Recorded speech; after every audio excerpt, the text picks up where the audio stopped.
ఇక్కడ మూడవదిగా బాప్తిసం పొందిన లుదియ.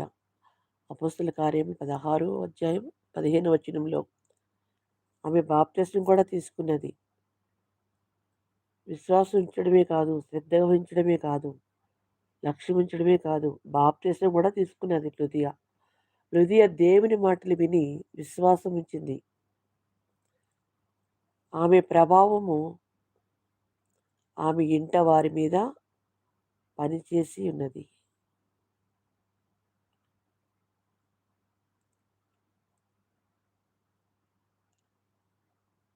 ఆమె ఇంటి వారి పైన ఆమె ప్రభావం ఎట్లా ఇప్పుడు మనము ఏదైనా చేస్తున్నామంటే మన మన ప్రవర్తన అంతా మన ఇంటి మీదే కూడా మన ఇంట్లో వాళ్ళ మీద కూడా పడుతుంది కదా!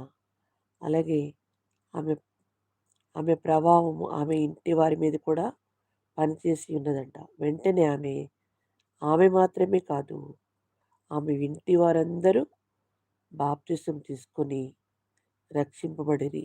ఎంత గొప్ప